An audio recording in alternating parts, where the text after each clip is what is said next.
बाजवा जैसा गद्दार, बाजवा जैसे बेगैरत, बाजवा जैसे नंगी कौम, नंगी मिल्लत, अल्लाह न करे कि पाकिस्तान की धरती पे ऐसा कोई जर्नल पैदा हो।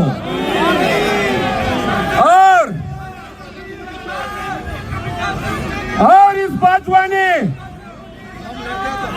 और बाजवा के बाद जब शहबाज शरीफ ने आसिम मुनीर को आर्मी चीफ बनाया,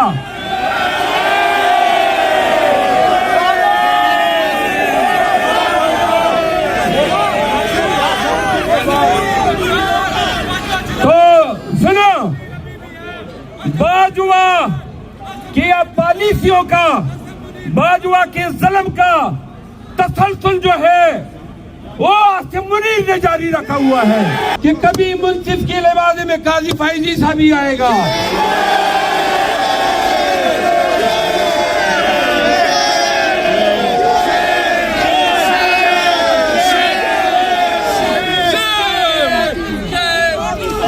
सुना पाकिस्तानियों, ये पूरे पाकिस्तान को एस्टेब्लिशमेंट ने और अदलिया ने मिलकर यरगमाल बनाया हुआ है। अली अमीन को जब गिरफ्तार किया था तो उसके पांव के नाखून तक निकाले थे। 38 घंटे तक, सुना, 38 घंटे तक उसके गर्दन में हथकड़ियां, हाथ गर्दन से बांध के उसको सिंध ले जाया गया और 38 घंटे तक हथकड़ियों में मलबूस होने की वजह से अली अमीन आज भी गर्दन को सही तौर पे हरकत नहीं दे सकता। और ये भी सुनो, ये लीडर बताते नहीं है कि इनके साथ जेलों में क्या हुआ।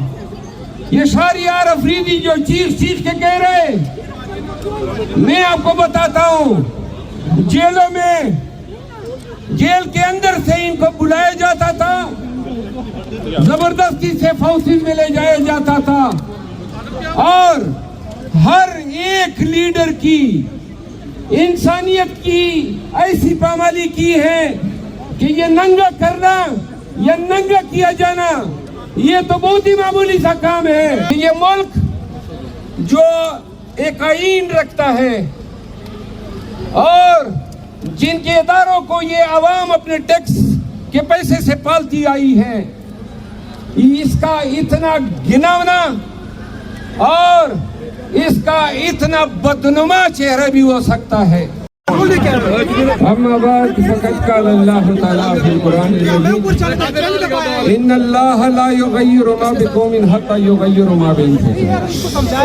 खामोश हो जाए ना, प्रोग्राम खराब कर रहे हैं, प्लीज रिक्वेस्ट किया ना आपको, थोड़ी सी खामोशी दरकार है आपकी। मैं पाकिस्तान तहरीक इंसाफ के यूके के जितने दोस्त, मर्द, खवातीन और जो पाकिस्तान तहरीक इंसाफ के स्टारवर्ड जुल्फी बुखारी साहब, साहिबजादा जहांगीर खिलजी साहब, कासम शूरी साहब और जो आमिर खान, आसिम खान साहब, इमरान खलील साहब भी आए होंगे, मुझे तो नजर नहीं आ रहे हैं, इमरान दुरानी साहब और आप सब की आमद का शुक्रिया। यहाँ 10 डाउनिंग स्ट्रीट में आज ये एहतजाज एक यकजहती का इज़हार है पाकिस्तान की उन मजलूमों के साथ,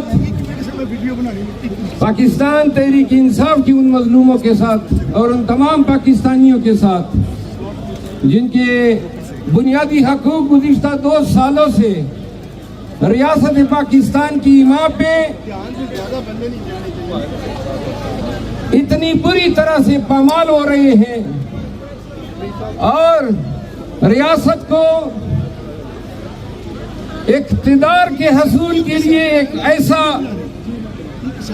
खेल बनाया हुआ है कि मैंने जो 2 साल में देखा, पाकिस्तानियों आपने कुछ ने सुना होगा, कुछ ने खुद ऑब्जर्व किया होगा रियासत का इतना मकरू चेहरा अपने शहरियों ने दुनिया के किसी मुल्क में नहीं देखा होगा।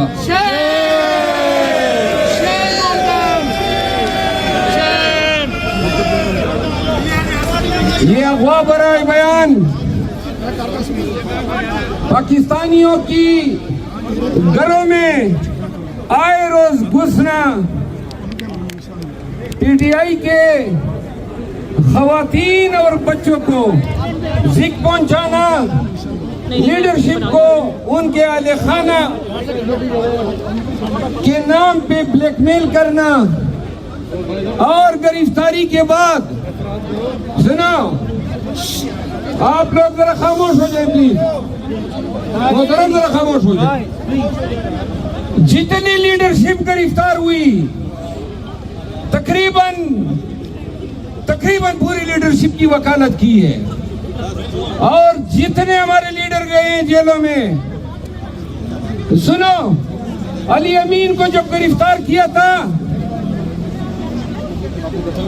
अली अमीन को जब गिरफ्तार किया था तो उसके पांव के नाखून तक निकाले थे, 38 घंटे तक, सुना, 38 घंटे तक उसके गर्दन में हथकड़ियां हाथ गर्दन से बांध के उसको सिंध ले जाया गया, और 38 घंटे तक हथकड़ियों में मलबूस होने की वजह से अली अमीन आज भी गर्दन को सही तौर पर हरकत नहीं दे सकता।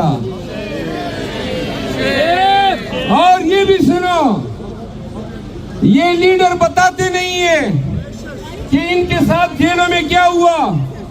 ये शहरियार अफरीदी जो चीख के कह रहे, मैं आपको बताता हूं, जेलों में, जेल के अंदर से इनको बुलाया जाता था, जबरदस्ती से फौजी में ले जाया जाता था, और हर एक लीडर की इंसानियत की ऐसी पामाली की है कि ये नंगा करना या नंगा किया जाना, ये तो बहुत ही मामूली सा काम है।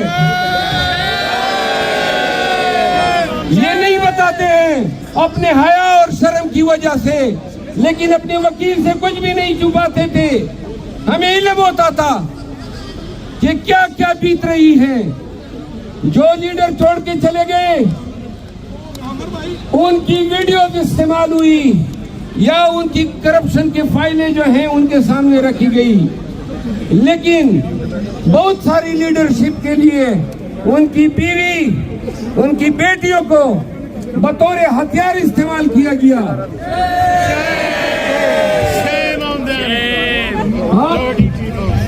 आप एक किस्सा सुन लें, एक किस्सा मैं आपको बताता हूं तो आपको इदराक होगा कि पाकिस्तान में पीटीआई के लोगों पे क्या गुजरी और हम पे क्या गुजरी। शहरियार अफरीदी जब जेल में थे और वो नहीं मान रहे थे, घुटने नहीं टेक रहे थे, वो एफेट में, एफेट एक सेक्टर है इस्लामाबाद का, उसमें रिहाइश पजीर थे और मैं भी वहीं पे रिहाइश पजीर हूँ। तो उनकी बेगम की कॉल आती है, शाम की 7 बजे का वक्त है, अंधेरा फैलने वाला था, उसकी सांस फूल रही थी, और वो कहते हैं कि भाई किधर हो। तो मैंने कहा क्या मसला है। उन्होंने कहा कि घर के फ्रंट गेट से ये गुंडे घुस आए और अपनी 3 बेटियों और एक बेटे समेत मैं पिछले रास्ते से जंगल की तरफ से होके भाग रही हूँ, और अब वो मेरे पीछे भाग रहे हैं, मुझे नजर आ रहे हैं। तो मैंने कहा आपके नजदीक कौन सी जगह है। उन्होंने कहा एक बेकरी सामने, फलां बेकरी नजर आ रही है। मैं आप उधर पहुंचे, मैं आ रहा हूँ। मैं जब उस बेकरी में पहुंचा तो मुझसे 1-1.5 मिनट पहले वो अंदर जा चुके थे, और बेकरी में मुझे नजर नहीं आए तो देखा एक कोने में सेमे से डरे हुए वो लड़कियां, वो बच्चियां, उनके माथे पे वो पसीने और उनके आंखों में वो खौफ मैंने देखा। आप जरा सोचे थे सही, ये आपकी रियासत है, ये आपके इदारे हैं, ये आपका मुल्क है, और उन बच्चियों में, उनकी आंखों में जो खौफ है, यकीन करें, बार बार रात को चैन से बैठने नहीं देता था। उन बच्चियों को लेके मैं बाहर निकला तो उन्होंने कहा कि वो लोग भी उस वक्त अंदर थे जब आप बिक्री में आए और तुम्हें देख के वो निकल गए। ये वो दौर था कि न किसी की इज्जत महफूज थी, न किसी का शर्म जो है महफूज था। हमारे आजम स्वाति, अगर आप उसकी दास्तान सुने जो उसने मीडिया पे बोला है, उसका अशरे अशीर भी नहीं बताया है उन्होंने कि उनके साथ क्या रवैया बरता गया। आप अगर उस्मान डार की कहानी सुने कि उस्मान डार और उमर डार, उन पर क्या बीती, यकीन करो कि मैंने बतौर वकील जिंदगी में कभी तस्वुर भी नहीं किया था कि ये मुल्क जो एक आईन रखता है और जिनके इदारों को ये आवाम अपने टैक्स के पैसे से पालती आई है, इसका इतना घिनौना और इसका इतना बदनुमा चेहरा भी हो सकता है।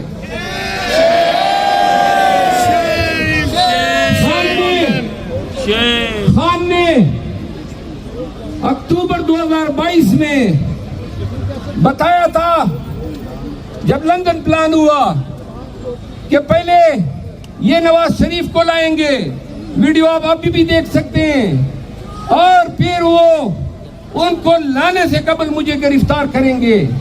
खान ने ये भी बोला उस इंटरव्यू में कि पीटीआई पे अटैक होगा और पीटीआई का शिराजा बिखेरने की कोशिश होगी।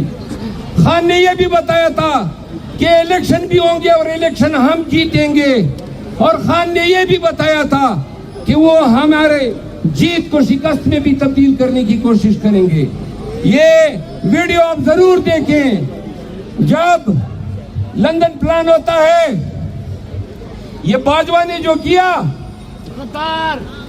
बाजवा जैसा गद्दार, बाजवा जैसे बेगैरत, बाजवा जैसे नंगी कौम, नंगी मिल्लत, अल्लाह न करे कि पाकिस्तान की धरती पे ऐसा कोई जर्नल पैदा हो।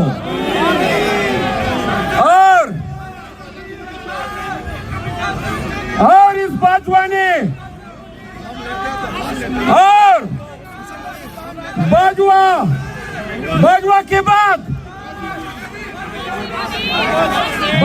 बाद जब शहबाज शरीफ ने आसिम मुनीर को आर्मी चीफ बनाया,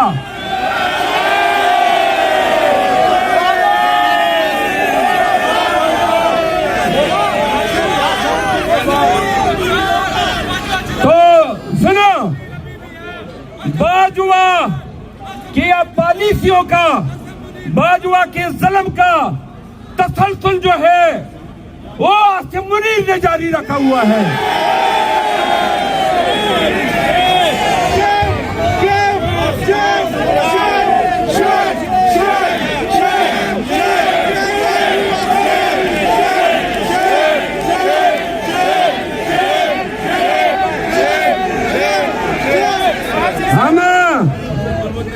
हमने पाकिस्तानियों ने हर दौर में पाक फौज के साथ खड़े होकर शाना बशाना अपनी मोहब्बत का इजहार किया। पाकिस्तानियों ने तवक्को रखी कि फौज भी पाकिस्तानियों को ऐसा समझेगी जैसे माँ अपने बच्चों के साथ प्यार करती है। हमने पीटीआई के जलसों में पाक फौज जिंदाबाद के नारे इसलिए लगाए थे कि नफरत की आग जो है आवाम की, वो फौज की तरफ रुख न करे। पाकिस्तानियों ने अपनी अदलिया की तौकीर भी जारी रखी, लेकिन क्या पता था कि कभी मुंसिफ के लिबासे में काजी फैजी साहब भी आएगा।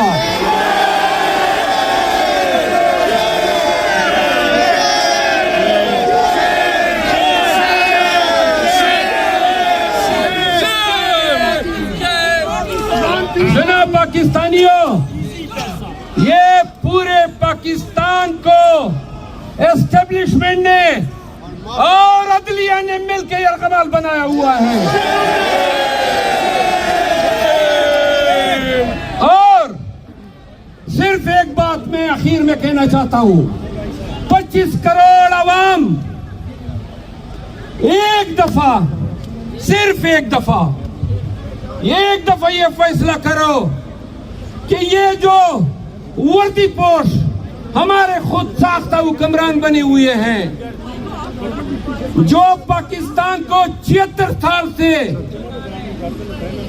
कंट्रोल करते आ रहे हैं, आपके हमारे लीडर को जेल में पाबंद सलासल रखा है। एक दफा ये कौम गैरत कर ले। मैं खान के साथ और पार्टी की आदत के साथ ये कहता आया हूं कि खान तब निकलेगा जब हम बाहर निकलेंगे।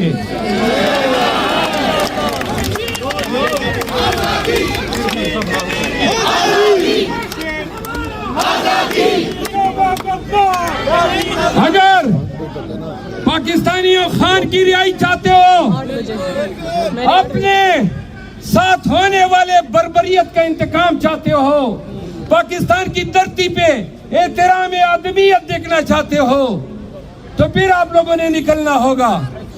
जिस दिन कौम निकली, और मैं ये ऐद करता हूं कि जिस दिन खान ने कहा कि निकालो पाकिस्तान को, याद रखो उस वक्त भी पाकिस्तान निकला हमारे साथ, जब 9 मई के बाद जुल्म और खौफ के साए फैले हुए थे।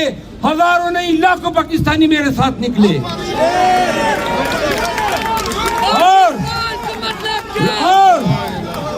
और ये जेली हुकूमत, ये नानी और ये शलवार शरीफ, यकीन करें एक एहतजाज की मार है। अगर दिल से ये फैसला कर ले तमाम पाकिस्तानी, जिस दिन हम निकले, और हम निकलेंगे जरूर, बेशक जो जुल्म आपने पहले किया और 9 मई के नाम का ढकोसला किया, आप दोबारा 9 मई कर ले। लेकिन हम आपको बताते हैं कि अगर आपने दोबारा 9 मई करने की कोशिश की तो खुदा की कसम इस दफा असली 9 मई होगा।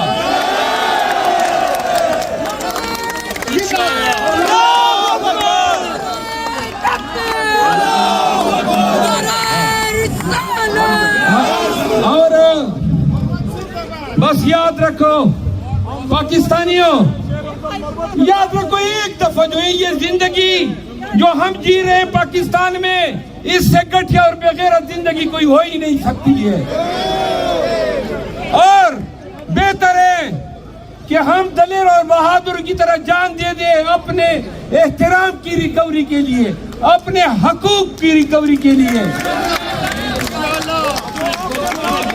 वादा है, कोई मेरा खान के साथ या पार्टी के साथ एहतजाज के मामले पे कोई इख्तिलाफ नहीं है। याद रखो ये पठान की जबान है, जब भी एहतजाज की कॉल होगी तो सफ़े अव्वल में खड़ा हूंगा और पूरा पाकिस्तान निकालूंगा। आप सबकी आमद का, आपकी मोहब्बतों का, आपका खान के साथ यदारी गेटी का मैं आपको मनो ठनो के हिसाब से सलाम पेश करता हूँ।